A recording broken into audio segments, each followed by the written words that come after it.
When we last left off, the GX era had gone into full swing.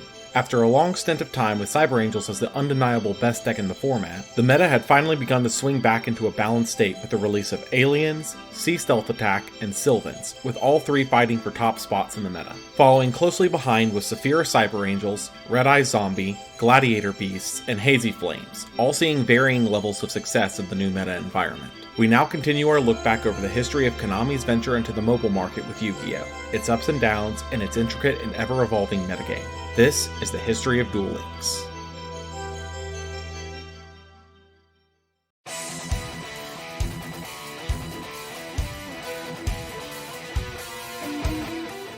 Valiant Souls was the fifth main box of the GX era, released on April 3rd, 2018. The set would follow in the steps of Abyss Encounters before it, as it would introduce support for 3 decks, making them the new focal point of the meta, being Amazonas, Geargia, and Hero. Amazonas had already been in the meta here and there due to the versatility of their cards, but would finally see their own full meta deck thanks to the release of Amazonas Baby Tiger and Amazonas Onslaught. Baby Tiger was useful in its ability to summon itself from the graveyard when an Amazonas monster was summoned, giving the deck tribute fodder for cards like Enemy Controller and force massive swings. Amazonas Onslaught, on the other hand, arguably made the deck function, as it would let you freely summon an Amazonas monster from hand during the battle phase, and banish any opponent's monster after battling with an Amazonas monster, making Baby Tiger another form of removal. These two cards, combined with the soon-to-be-released Amazonas Princess and Amazonas Queen, would turn Amazonas into meta staples as one of the most reliable battle-focused decks in the game. Geargia impacted the meta almost immediately on launch, bringing Geargia Attacker, Geargia Anchor, and Geargia Arsenal, each bringing their own form of control. Geargia Attacker let you flip itself face down each turn, and when flipped, destroyed spell and traps up to the number of Geargia monsters you control. Geargia Anchor did the same for monsters, and Geargia Arsenal let you tribute it to bring out any other Geargia from your deck in defense mode.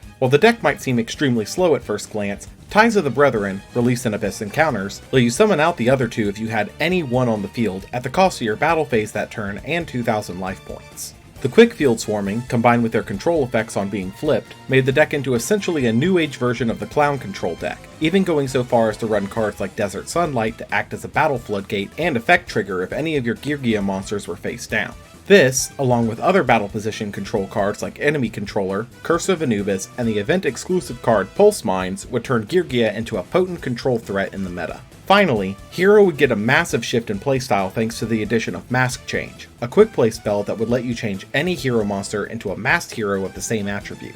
This would instantly be combined with the Destiny and Vision hero monsters released in Destiny Ruler to form the newly coined Masked Destiny hero deck, as all of the Destiny and Vision hero monsters were Dark attribute, allowing for Mask Change to turn them into the powerful masked hero Anki. Anki was a 2800 attack monster that could either attack directly for half damage, or search for a Mask Change upon destroying a monster by battle.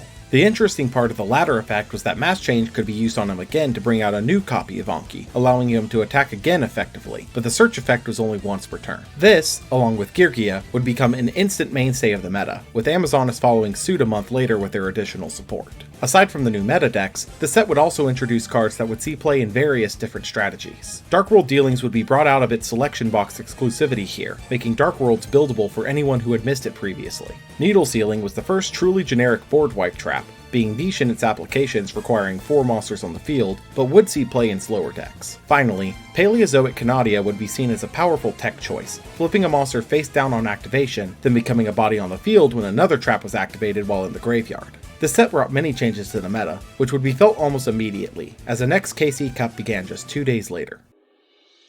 Starting on April 5th, 2018, the 4th KC Cup would begin, bringing the previously used format from the 3rd KC Cup, offering another opportunity to skip Stage 1 of the WCQ by placing in the top 600 of your region here.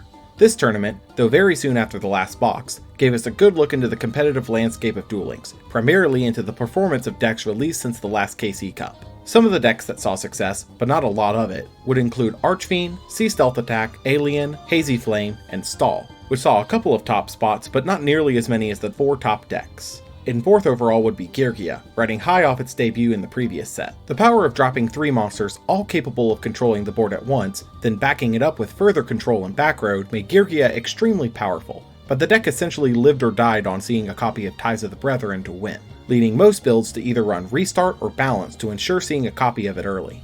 In third overall would be Saphira Cyber Angel, the newest iteration of the Cyber Angel strategy. This deck was essentially unchanged from its variant in the previous KC Cup, barring a couple of tech choices. The remaining two decks would actually see an equal amount of representation in the top cut, being Sylvan's and Masked Destiny Hero. Sylvan's was still going strong off its release, using generic plant support cards like Rose Lover and World Carrot Weight Champion to quickly put Hermitry and Guardioch onto the field, then repeatedly excavating copies of Kuma Shrumo and Marshall Leaf to control the board. Most builds at this point were also opting to play spells that could discard cards from the hand to the graveyard to help start Rose Lover and Carrot Weight plays, such as Tribute to the Doomed and Dark World Lightning, boosting their consistency. The other top deck of this KC Cup was Masked Destiny Heroes, whose massive success could be almost entirely attributed to the release of Mass Change and Mass Hero Anki. Combining the easily summonable boss monster with certain hero cards like Malicious, who could banish himself from grave to summon a copy from deck, Celestial, who could banish himself and another Destiny hero from grave to draw 2, and Vion, who could send either of the previous 2 to the grave on summon and search polymerization, would bring the deck into the forefront as the deck to beat for the format. This KC Cup was living proof that the format was still consistently changing with each set release, and it wouldn't stop here, as the next set would once again bring another archetype into the meta.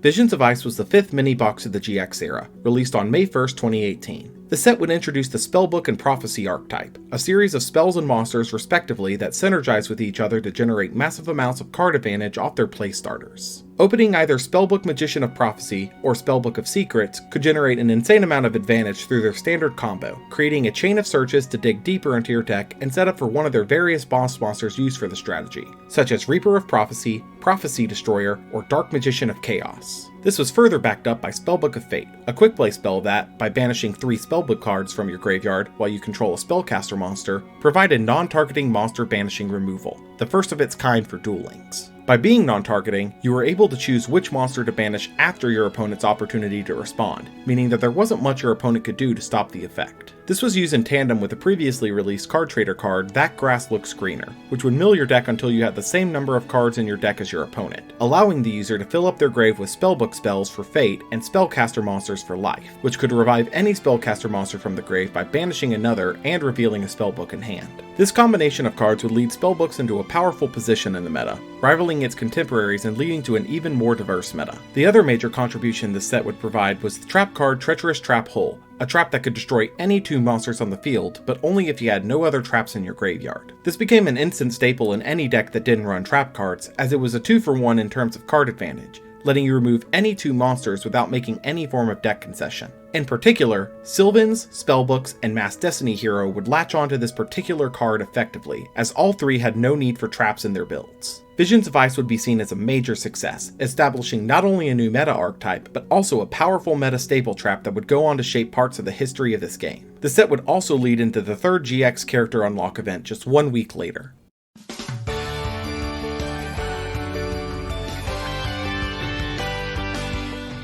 Beginning on May 9th, 2018, Syrus Truesdale's Road to Duel Links would introduce Syrus Truesdale to the game. This character would be known for introducing the Viacroid monsters to the game, a series of machine monsters that provide a variety of effects. While not the most impactful character, he would bring a couple of pieces to the game that would become more important as time went on. The first of these is his main skill, Fusion Reserves Roids, a skill that let you search for any monster listed on a Roid Fusion monster in your extra deck once per duel when you lost 1800 life points. Though the Fusion Roid monsters were not usually ones you would want to bring out, Super Viacroid Jumbo Drill paired nicely with this skill, as it would let you search for Drill Roid, who could destroy any defense position monster when it attacked. The only other notable card released here would be Parapsychroid, a fusion monster requiring any 2 machines with the same name that could attack directly. While not immediately impactful, this card would be noteworthy as a 1600 attack monster that could attack directly in a 4000 life point format was interesting from a combo deck perspective. Overall, the Syrus event wasn't immediately impactful to the game as a whole, but later context would bring this event into a whole new light. For now though, most players would overlook this event for the next change just 2 days later.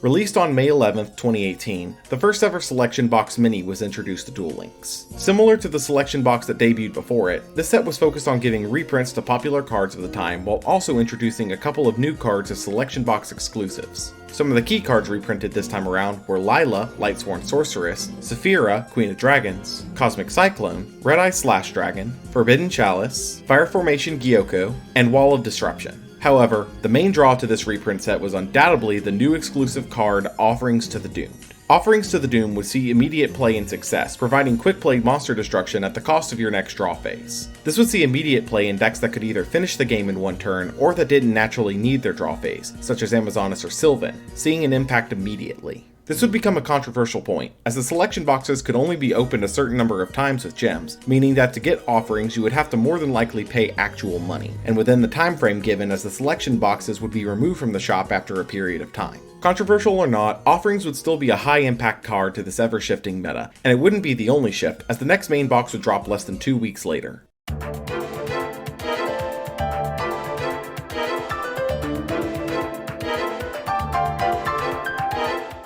Crusaders Battleground was the 6th main box of the GX era, released on May 22nd, 2018. The set was focused around bringing powerful warrior monster archetypes to the game. The first point of note would be Evil Swarm Heliotrope, being a 1950 attack normal monster. While at this point, normal monster beatdown had all but faded completely from the meta, Heliotrope was notable, as it marked there was only one more milestone for no tribute normal monsters to hit, as the strongest no tribute normal monster in the TCG at the time was 2000 attack. Noble Knights would be the first of 3 warrior archetypes that gained support here, being focused around using equip spells to enable their plays. The key card of this deck was Noble Knight Madrad, who could special summon a Noble Knight from deck when he's the only monster on your field and he has an equip spell equipped, with a requirement to destroy the equip spell after using the effect. While this might seem like a downside, all of the Noble Arms equip spells once per turn can re-equip themselves from grave to any Noble Knight monster, which allowed you to effectively swap the equip spell from Madrad to whichever monster he summoned, which was usually Dristan, who would destroy any face-up card on the field when he gets equipped with a Noble Arms spell. While not on par with other major meta decks at the time, Noble Knights would see some play thanks to the versatility of the Noble Arms spells, such as Feudatour, which destroyed face-down cards at the cost of 500 attack from the equipped monster, Destiny, which prevented the equipped monster from being destroyed once per turn, and Gallatin, which boosted the equipped monster's attack by 1000, but decreased it by 200 every turn. Six Samurai was the second archetype supported here, gaining further support after their introduction back in Blades of Spirits. This wave would bring the first 4 of the secret Six Samurai monsters, Grandmaster, and Return of the Six Samurai, which would give Six Samurai the push they need to make an impact on the meta. The secret Six Samurai monsters would be focused on banishing themselves from grave to protect your Six Samurai monsters on the field from being destroyed by card effects. Their main deck monsters included Kizaru, who searched for any Six Samurai monster when special summoned, Doji, who sent any Six Samurai from deck to graveyard when summoned, and Hatsume, who could banish any 2 Six Samurai monsters from grave or field to summon any Six Samurai monster from the graveyard. These 3 would come together to form Secret Six Samurai Rihan, a fusion monster that could be made by sending any 3 Six Samurai monsters with different attributes from the field to graveyard, who could banish any Six Samurai monster from hand or field to banish any other card on the field. This would be considered their boss monster, being able to remove most threats, but requiring a lot of resources to make viable. Grandmaster could special summon itself when you control a Six Samurai monster, being an easily summonable body to enable your other Six Samurai effects, or to summon Rihan or Great Shogun Shin more easily. Return of the Six Samurai was a revival trap for any Six Samurai monster, with the caveat of destroying it in the end phase, but this could be circumvented by any of the secret Six Samurai monsters banishing themselves from grave to protect the revived monster if needed. Similarly to Noble Knights, Six Samurai would occasionally see meta play from this support, but wouldn't become a meta staple due to the raw power of other decks. Bujin would see further support here, introducing the other Beast Warrior Bujin monsters in Mikasashi, who searched a Bujin spell or trap during the end phase if a Bujin was sent from your hand to grave that turn, Hirume, who could summon itself by banishing any Bujin in grave and discarded a card from each player's hand on destruction, as well as some of the better Bujinji monsters in Quillin, who could banish itself from grave to destroy an opponent's monster if you controlled one of the Beast Warrior Bujins, and Hare, who could banish itself from grave to protect the Beast Warrior Bujin on field from destruction. Finally, the cover card of the set, Silent Swordsman level 7, would see his introduction here, along with his level 3 and 5 variants and Silent Sword Slash, which boosts a Silent Swordsman monster by 1500, makes it immune to card effects, and cannot be responded to by the opponent. Silent Swordsman level 3 and Silent Sword Slash together would form the newest OTK in Duel Links, making a monster that becomes unaffected by the opponent's card effects and with Assault Armor can attack twice in a turn. By raising its attack with Silent Sword Slash and Backup Rider, it was very easy to get Silent Swordsman level 3 up to 4000 attack, giving a fully immune monster the ability to attack twice in a turn for massive amounts of damage, or could be used with Secret Pass to the Treasure to make Silent Swordsman level 3 able to attack directly that turn before applying buffs to him. This consistency was once again boosted by the Bamboo Sword cards in combination with cards like Dark World Dealings and Into the Void, making it yet again a consistent OTK combo that plagued the ranked ladder. While the set was unfortunately plagued by an OTK deck, Crusaders Battlegrounds would still be seen as a successful set, even if the supported archetypes were not quite as powerful as previous sets. This would lead into the long-awaited World Championship Qualifier just 1 week later. The World Championship Qualifier 2018 began on May 28, 2018 for Stage 1, but the main tournament properly began on June 8, 2018 with Stage 2. Any player who made the top 600 in their region received a free pass to Stage 2 from the KC Cup, but any who didn't still had the opportunity to qualify for Stage 2 by completing Stage 1 in time. Each region had an allotted number of spots for the World Championship, capping out at 3, which would be given to the top players of each region. Of the players that qualified for the World Championship here, there were 7 different decks among their lineups. The least used of these were Girgia and Noble Knights, each just barely making the top cut. Girgia was still using their standard game plan of Ties of the Brethren to flood their board with Girgi Attacker, Girgi Anchor, and Girgi Arsenal, but now was being supported by new staple spell and traps such as Offerings to the Doomed and Paleozoic Canadia. Noble Knights, while not having the strongest showing, proved they still belonged in this meta by reliably performing the Madrat Dristan play, combining it with staples like Offering to the Doomed and Treacherous Trap Hole. Sylvan came in 5th for the top cut representation, still using their game plan from previous metas, but now using the skill Grit, which each turn would randomly determine whether or not you could be reduced under 1 life point. This stalling skill, used in combination with Sylvan's control-oriented effects, made for annoying matchups to play against. In 4th for the top cut was Amazonas, which used the power of Amazonas Onslaught, the recursion of Baby Tiger, and the battle protection of Queen to completely dominate any battle that occurred. And 3rd was Stall variants, which surprised many who were not ready for them. These decks took advantage of the various generic stalling traps that had been added over the course of the game's history, in addition to the skill Extra Extra, which, when your life points are reduced by 2,000, makes every card you draw in the draw phase that turn duplicated. In addition, they also ran Grit, similarly to Sylvan's. This, combined with cards like Golden Ladybug, Hero Shadow Scout, Outstanding Dogmarin, and Karibo, made it impossible to close a game without heavy amounts of back row removal. In 2nd was Spellbooks, riding high off their initial wave of support. Many variants were running Restart in combination with That Grass Looks Greener to quickly fill up their graveyard with spellcasters and spellbooks to enable Spellbook of Life and Spellbook of Fate, further enabled by the raw search power that the Spellbook engine provided.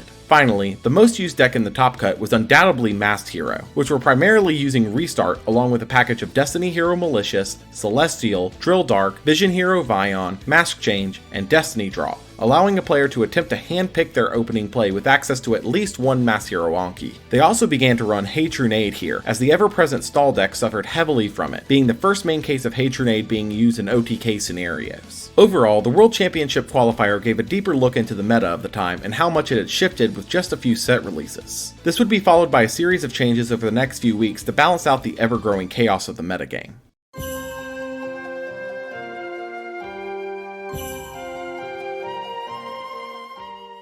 Released on June 13, 2018, the first ever structure deck EX, Spellbound Silence, was released. This would introduce the concept of the standard and EX structure decks, with EX structure decks being considered more powerful, bringing more meta-relevant cards with their releases, as well as reprints of higher rarity cards from previous sets. This one would introduce Silent Magician, a retrained variant of the previously released Silent Magician level 8 that was easier to summon by banishing any one spellcaster from the field, negating one spell per turn, gaining 500 attack for every card in the player's hand, and summoned the original level 8 variant on destruction. This would instantly find a home in the already popular Spellbook deck, as they had easy access to a monster for her summoning condition in Spellbook Magician of Prophecy, and heavily benefited from the control she helped provide. In addition to this, Gold Sarcophagus would be introduced here, a spell card that let you banish any card from your deck face up and retrieve it 2 turns later. While not immediately impactful, it would later find relevance in decks specializing in the banished zone. As for reprints, Magical Exemplar, Magical Citadel of Endymion, and Silent Magician level 8 would all be reprinted from previous sets, making them easier to access for new players. While not introducing a new deck to the meta, Spellbound Silence would do wonders for the Spellbook archetype, pushing them into a dominant position in the ever-changing meta, leading into the game's next balance change before the World Championships. The June 2018 balance changes went into effect on June 18th for skills and June 26th for cards, being without a doubt the largest list of changes so far in the game's history. 11 skills and 13 cards would be balanced with this set of changes, completely shifting the format around them. For skills, buffs would be given to Dragonic Fusion, Sealed Tombs, Harpy's Last Will, and Posthumous Army in an attempt to make them more playable. But more importantly, nerfs would be given to Dual Standby, Ojama Go, Destiny Draw, Extra Extra, and the generic skills Balance, Restart, and Grit. Dual Standby would see a restriction added, making the user unable to activate spells, traps, or monster effects on their first turn, eliminating its usefulness as an OTK enabler. Ojama Go would see a once per duel restriction added onto it, making the skill far less usable as a stall enabler. Destiny Draw would see a once per duel restriction added to its effect, as stall decks were similarly using it multiple times in a duel thanks to cards like Golden Ladybug and Rainbow Life. Extra Extra would also be nerfed due to stall decks, making it so the only card affected by the skill would be the card drawn for your normal draw each turn, rather than every card drawn in the draw phase. As for the generic skills, Balance would see a requirement added so that the user must have at least 6 of each monsters, spells, and traps in the deck to use the skill, eliminating cheese mechanics to guarantee certain cards in the opening hand. Restart would now skip your first draw when used, making your opening far less powerful than if you hadn't used the skill. This was primarily targeted at the fact that the skill was being used as a go-to for most decks to boost consistency. Finally, Grit saw a massive change to how its effect operated, now only being usable once in a duel, and only when the user's life points at the start of the turn were above 4,000. This made the skill both less random by giving it a defined condition, as well as less annoying to deal with, as it was counterable. Moving on to the Forbidden and Limited list, many cards would be placed onto the list to enforce Duel Links' unique balancing system. The only card limited at this time was Massive Morph, which had seen massive success since the release of new Amazonas support, as it made Swordswoman's combo far more reliable to pull off thanks to the special summoning power the deck now had.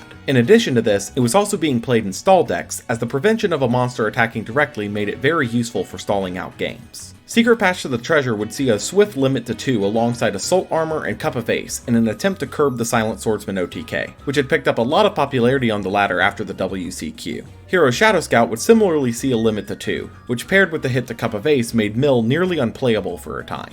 Enemy Controller would also see a limit to 2, being cited as the control switching effect was enabling OTKs, but more likely it was to prevent usage alongside some other hits that came to meta decks. Roselover and Sylvan Martial Leaf would both be limited to 2, forcing Sylvans to choose between monster removal or special summoning consistency in their decks. Amazonas Onslaught was limited to 2, forcing Amazonas players to drop Enemy Controller from their lists. A similar story can be said for Geargia, who had Pulse Mines limited to 2 for the same reason. Destiny Hero Celestial was limited to 2 due to the overwhelming draw power the Destiny Hero engine provided, but this would hardly slow them down aside from losing Enemy Controller. The last semi-limit would be Cyber Petite Angel, being the final nail in the coffin for Cyber Angels, who now had 3 cards in total in the semi-limit section, making the deck far too inconsistent to continue to see meta relevance. Finally, Red Eye Spirit would be released from the list, as the Red Eye Zombie deck had all but faded from the meta, and it would be a boost to the Red Eye / Dragon focus deck. With this massive set of changes, the meta would see change in how powerful certain decks remain, but this wouldn't be the only shakeup at this point in time, as we were about to enter the second Tier 0 format of Duel Links' history.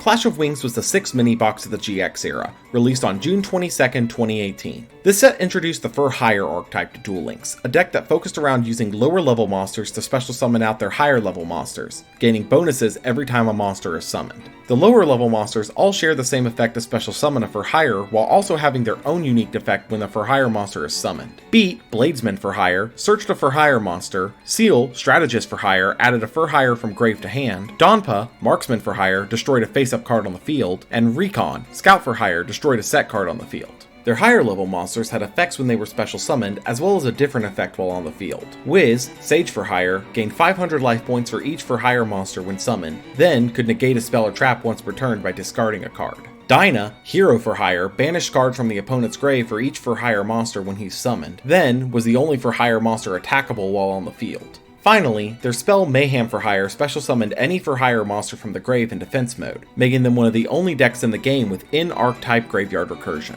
All of these effects, mixed with their natural tendency to swarm and control the board, made them a force to be reckoned with, dominating the latter immediately on release. This release would go on to eclipse every release until Worlds, as nothing released could compare with the power level for Hire, making the next 3 releases miss the mark.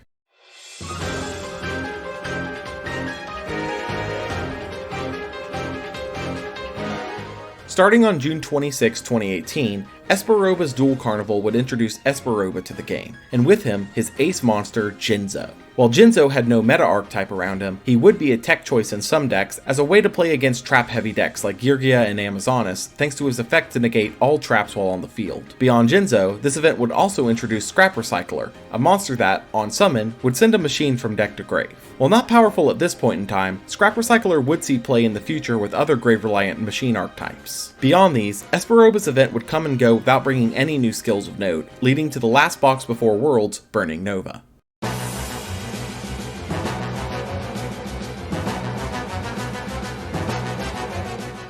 Burning Nova was the 7th main box of the GX era, released on July 9th, 2018. The set's main focus would be the Batteryman archetype, a series of Thunder-type monsters that specialize in field swarming and beatdown. This would be supported by Batteryman Solar, who sent a Thunder from deck to grave on summon, Charger, who special summoned a Batteryman from deck on summon, Microcell, who special summoned a Batteryman from deck upon being flipped face up and drew a card upon being destroyed, and Industrial Strength, the archetype's boss monster, who could special summon himself by banishing 2 Batterymen from grave, and could banish a Batteryman from grave to destroy a monster and back row once per turn.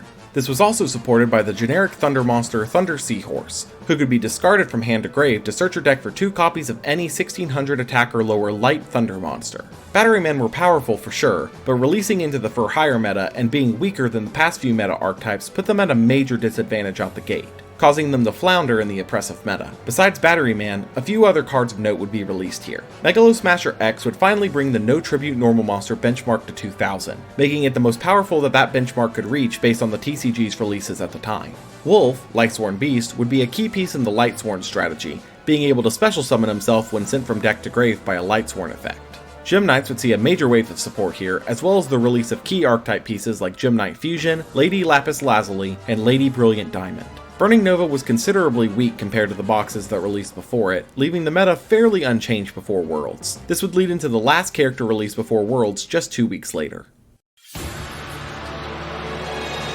Beginning on July 23, 2018, the Cyberdark Impact event would bring Zane Truesdale to Duel Links, and with him his series of Cyberdragon monsters. While the titular monster wouldn't be released with him, Zane would bring cards like Cyberdragon Dry and Cybernetic Fusion support to facilitate summoning his boss monster, Cyber Dragon. This was also supported by his skill Cyberstyle, which could, when under 3000 life points, summon a copy of Proto Cyberdragon to your field for every 1000 you were under 4000, mixing well with Cybernetic Fusion support to quickly fill the board with Cyberdragon substitutes to make Cyber Dragon. While the skill was intended to just be used as a last-ditch way into the Cyberdragon fusions, it would be abused by tribute summon decks, as the Proto Cyberdragons summoned by this effect had no form of restrictions placed on them. While not immediately impactful, the skill would see more use after the World Championship, which took place just 2 weeks later. The second Duel Links World Championship ran from August 4th to 5th, 2018 in Chiba, Japan. This year, the format would be different from the first World Championship, requiring all players to bring 5 decks with different characters and skills to compete. In addition to this, you could only use 3 copies of any card across all 5 of your lists, and 2 of the 5 decks were required to fill the requirements of the newly coined Legendary decks. Decks that required a specific character, skill, and cards to play. Each character had their own requirements for a Legendary deck, including required cards that you had to play at least one of, option cards, which you had to play a certain amount of from the given list, and required skills, which you had to use one of them for your deck. An example of this would be if you were playing Seto Kaiba, you were required to play 3 copies of Blue Eyes White Dragon, 1 copy of an option card, with the choices including Kaiba Man, Beacon of White, Soul Exchange, and Burst Stream of Destruction, and a required skill between the options Peak Performance, Heavy Starter, or Beatdown. This made it so that at least 4 of your deck's cards and your skill was predetermined, making deck building for this event even more challenging. With this in mind, there were a total of 6 deck types in the top 4 of Worlds, 4 of them being played by every single lineup. For the one odd deck out that would only see 1 appearance in the top 4, Noble Knights would be played as a standard deck by Nagao Duzap, who came in 2nd place overall. He ran the deck using the skill Balance, allowing him to guarantee seeing a copy of a Noble Knight monster and a way into an equip spell on the first turn, making the deck consistent enough to perform the Dristan pop at least once a game.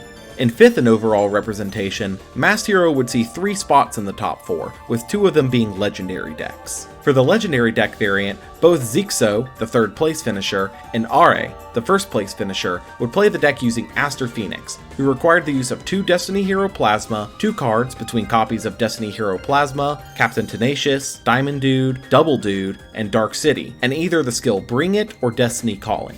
Both would opt to play 2 copies of Diamond Dude for their option picks, and the skill Destiny Calling, which allowed the user to activate a copy of Dark City when their life points were below 3,000, which both players could thanks to Cosmic Cyclone reducing their life points by 1,000.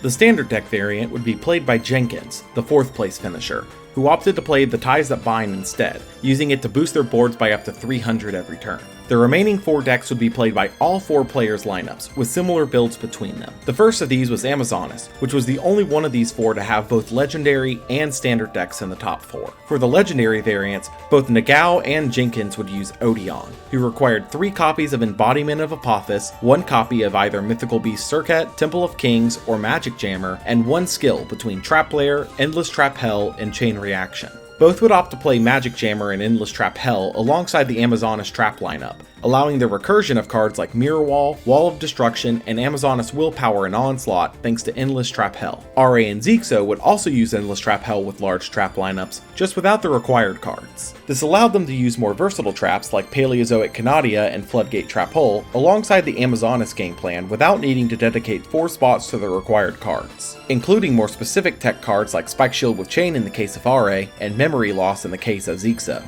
All 4 of the top players played Geargia as their remaining legendary deck, all opting to use Syrus Truesdale, who required Super Viacroid Jumbo Drill, Drillroid, Steamroid, and Submarine Roid, as well as an option card between Viacroid Connection Zone, Drillroid, Steamroid, and Submarine Roid. In addition, it also required the skill Check Out My Ride, Check Out My Fusion, Training Wheels, or Fusion Reserves Roids. All 4 would opt to play Drillroid as the option spot and the skill Fusion Reserves Roids, letting them search out any of their required monsters when they lost 1800 life points. The copies of Drillroid and Steamroid were not bricks to the deck thanks to them being Earth machines, letting the players use Ties of the Brethren with them to summon out 2 Geargia monsters from deck. They also filled other niches for the deck, as Drillroid let you remove any defense mode monster, and Steamroid gave a 2300 attack monster to attack over certain threats. Beyond these, the Geargia game plan remained the same, summoning the Geargia flip monsters quickly and then controlling the board to end the game. The remaining 2 decks were played by all top 4 players, all as standard decks, marking them as unquestionably the most powerful decks of the World's 2018 format, being Spellbooks and For Hire. Spellbooks had received quite a substantial power boost with the release of Spellbound Silence a month and a half prior, giving the deck an easy-to-summon boss monster thanks to Spellbook Magician of Prophecy fulfilling the summoning condition for the Silent Magician, while also being searchable with Spellbook of Secrets. Silent Magician would provide them once per turn spell negation and a spellcaster on field to use to Spellbook of Fate, which had become even more critical with the ever-growing presence of For Hire in the meta, as it allowed spellbooks to fully answer their first turn play before they could fill their boards with monsters. Spellbooks would also be running the skill Show of Nightmares at the time, which would return a random spell from grave to hand once per duel as long as the user had at least 3 spell cards in grave. For Hire would be the other omnipresent deck in the top 4, able to quickly and effectively flood the board with For Hire monsters thanks to the lowered level monsters' effects, then clear out opposing threats, search, or recur monsters from the grave depending on which monsters you summoned. Any single lower level For Hire monster could set off the chain of events, making the deck insanely consistent. Adding cards like Cosmic Cyclone and Hey Trunade to clear out any back row that might interrupt their combo, and the deck would go off unopposed. The winner of the 2018 World Championships was RA from Japan, using Spellbooks, For Hire, and Amazonas for his standard decks, and Geargia and Destiny Masked Heroes for his legendary decks, winning the finals in a decisive 3-0 match against Nagao to become the second ever Duel Links World Champion. This powerful showcase of decks would quickly be followed up by yet another mini-box release aimed to shake up the meta only 3 days later.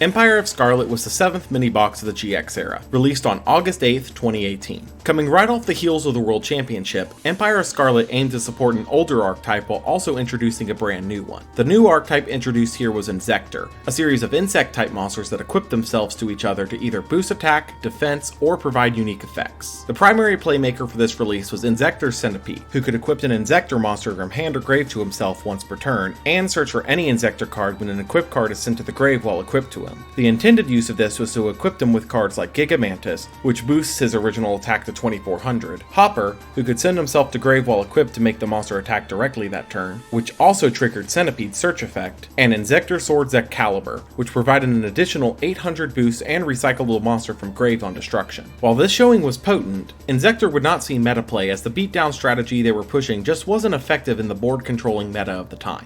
The other deck, receiving more support since its introduction back in Crimson Kingdom, was Vampire, a series of zombie monsters centered around dumping monsters to grave, swapping around vampires on the field for vampires in the grave, and paying life points to use their powerful effects. Their key starters, Vampire Retainer and Familiar, both revive themselves from grave by sending a vampire from hand or field to grave. Then could pay 500 life points when summoned to search for either a spell or trap in Retainer's case, or a monster in Familiar's. These could easily be put into the grave too by Samurai Skull or Gozuki, enabling their effects as early as turn 1. The main boss monsters the deck opted for would be Vampire Grimson, who protected monsters from destruction by paying increments of 1000 life points and revived anything it destroyed by battle, Grace, who could revive herself when another higher level vampire is summoned by paying 2000 life points, and could send an opponent's card from deck to grave once per turn, and Vamp, who could equip an opponent's stronger monster to herself and revived herself when destroyed with a monster equipped. Because of all the life point payments the deck required, most players opted to play the skill Cyber Style, as for every 1000 you paid for an effect, it could summon a Proto-Cyber Dragon to the field to be used as tribute fodder. Vampires would quickly become a powerful threat in the Shifting Worlds meta, providing the game's second powerful zombie archetype, and would be far from the last. Empire of Scarlet's release would be felt immediately after the Showcase of Worlds, but would not be enough to knock the ever-present Fur Hire out of its Tier 0 position. Because of this, Konami would opt to perform another balance update just 2 weeks later.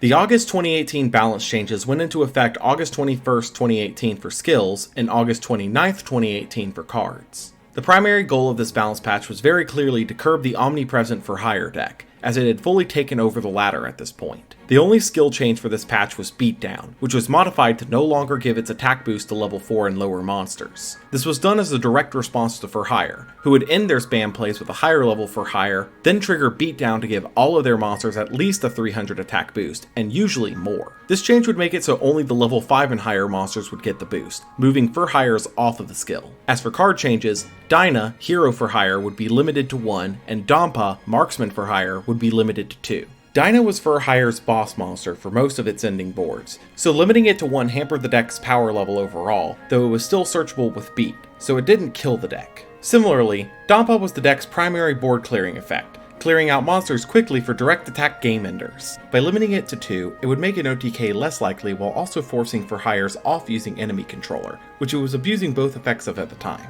The last change would be the only one not targeted at Fur Hire, being the semi-limit of Amazoness Baby Tiger. This was another push to bring Amazoness back down in power level, effectively removing Baby Tiger from the deck, as Onslaught, the far more useful linchpin in the deck, was also semi-limited, forcing most builds to remove Baby Tiger entirely. This would be a hard hit, as Baby Tiger was the primary recursive way to remove monsters the deck was using at the time. This set of changes would perfectly lead into the final box of the GX era within the same week.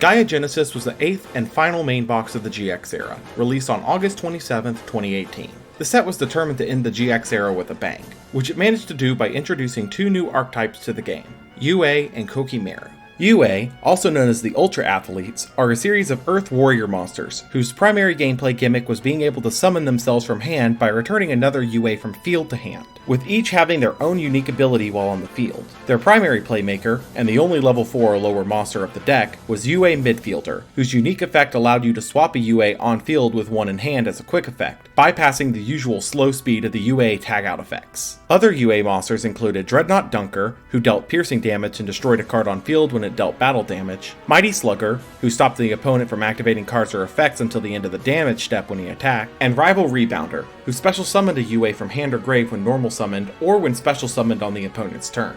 The deck also had plenty of ways to search, such as UA Stadium, which searched for any UA monster when a UA monster was normal summoned, with the added bonus of boosting all UA monsters by 500 permanently when a UA monster was special summoned once per turn, and Penalty Box, which banished an opponent's monsters for 2 turns when it battled a UA monster, and let you banish it from grave to search for any UA spell card. The primary drawback of the deck was that Midfielder was the only level 4 or lower monster in the archetype, making it the only play starter. Players would circumvent this by playing the Tricky, who could special summon himself from hand by discarding a card, giving tribute fodder, and the skill Cyber Style, which once again was being used to provide the deck's tribute fodder. Thanks to these factors, UA was able to make an impact rather quickly, becoming one of the top meta decks on release. The other archetype to come out of the set would be Kokimeru, a series of monster cards with insanely powerful effects, all punctuated by the requirement to either have a monster of that type in hand, or to discard the spell Iron Core of the Kokimeru at the end of the turn, otherwise they would be destroyed.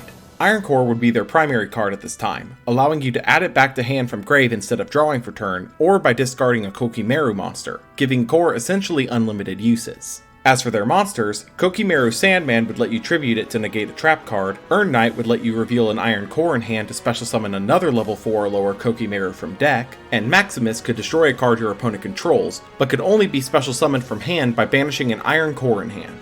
Kokimeru would soon become infamous in Duel Links, but for now was just regarded as a subpar deck, especially compared to UAs. Beyond these archetypes, some standout cards from the set include Sangan, who was reprinted from a previous selection box, Swap Frog, who could special summon itself from hand by discarding a water monster, and sent a water aqua level 2 or lower monster from deck to grave on summon, Gemini Spark, which would go on to promote a new deck known as Gemini Beat, and Gates of the Dark World, which would provide Dark Worlds with their field spell. However, two cards from the set would stand out as the most powerful of the staple cards, being Galaxy Cyclone and Drowning Mirror Force. Galaxy Cyclone would join the previously released Cosmic Cyclone as one of the game's premier back row removal options, destroying a face-down spell or trap on activation, then, on a future turn, could be banished from the grave to destroy a face-up spell or trap. While it wouldn't replace Cosmic in all situations, it would see play both alongside it and instead of it in many decks. Drowning Mirror Force was the other major standalone card, being able to shuffle all attack mode monsters from your opponent's field into the deck when your opponent declared a direct attack, being a last line of defense for any deck that opted to play it. Gaia Genesis was considerably powerful, bringing both new archetypes and new staples to the game with its release, making a noticeable impact as the final KC Cup of the GX era began just 2 weeks later. The final KC Cup of the GX era began on September 7th, 2018. This tournament would be considered a final look over of the format for the GX era, as the next era was just around the corner. With that in mind, 6 deck types did well enough here to earn multiple spots in the top cut. Tied in 5th overall would be UA and Spellbooks. Spellbooks still had their major pieces that helped them do so well in the World Championships, but simply didn't have the favorable matchups it needed to dominate anymore, resulting in a lower performance than expected. UA was the new deck from Gaia Genesis and would have a decent showing for its first real tournament. The deck primarily ran the skill Cyberstyle, giving them tribute fodder for their larger UA monsters when needed. Beyond this, the deck ran Cosmic Cyclone to trigger Cyberstyle, Paleozoic Canadia as the floodgate of choice, and different builds opted for either Sphere Karibo or Treacherous Trap Hole, the latter being interesting as all of the traps used in UA besides it could remove themselves from Graveyard, making Treacherous live again. Tied in 3rd overall would be For Hire and Mass Destiny Hero. For Hire was coming off its nerfs from the previous balance update, but was still a heavily consistent powerhouse in the meta thanks to its swarming ability. Beat, Bladesman For Hire, was still at 3, so the deck still had its main searcher available to them, making them consistent enough to stay relevant. The deck also had changed its main skill from Beat Down to Ties of the Brethren after the most recent changes, still giving most of their boards a full 300 attack boost. Mass Destiny Hero was in an interesting position at this point in time, as while its core cards only had one hit, it had lost its main consistency skills of Balance and Restart that made it so consistent up to this point. Most builds at this stage were opting to play the skill Switcheroo, enabling it with Cosmic Cyclone to cycle away a card. Other options at this time included Beatdown for the raw attack gain on Anki, and Titan Showdown, which had a very interesting interaction with Anki when Forbidden Chalice was used on him during the damage step while attacking directly. The Chalice would negate the part of Anki's effect that halved his direct attack damage, which resulted in 3200 direct damage, or 6400 if Titan Showdown was live, causing instant OTKs. While this wasn't consistent enough to be a major concern at the time, it did make players think twice about an Anki direct attack. In 2nd overall was Amazonas, which rose in popularity here due to the number 1 deck of the tournament. Amazonas was in a situation of the perfect matchup for countering the major meta threat of the KC Cup, running Sealed Tombs as the skill of choice to drive this point home even further. Even after losing Baby Tiger, the deck was still able to play a powerful battle-focused game plan thanks to the combination of Amazonas Onslaught and Queen, which made all of your monsters both indestructible in battle and able to banish any threat on the board. In 1st overall would be Vampire, completely taking over the KC Cup near the end. This deck, riding high off its boost in power from Empire of Scarlet, would abuse the consistency boosting power of Gozuki and Samurai Skull to set up their graveyards fast and make big plays, not afraid to pay lots of life points to make use of their bigger monsters like Vampire Grace and Vamp. While the main skill of the deck was still Cyberstyle, making use of the heavy amounts of life points being paid for effects, many players were opting to play Sealed Tombs themselves, as it would give a one-turn reprieve from other Vampire players being able to do anything, usually winning the match then and there if they set up first. This KC Cup showed that all types of decks, both new and old, could compete with each other effectively in the new meta environment, leading into the final character release of the GX era just 3 days later.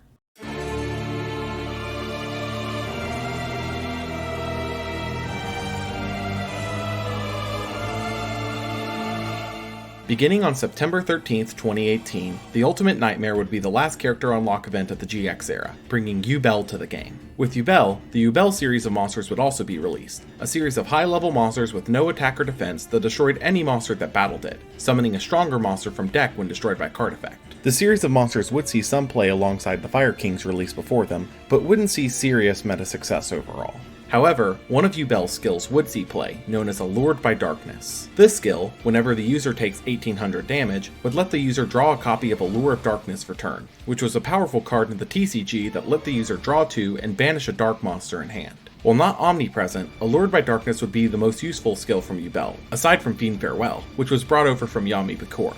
This would be the final major event of the GX era, as the 5Ds era was on the horizon and would begin just 2 weeks later, bringing the first real shakeup to the structure of Duel Links as a whole, as the game would be changed forever.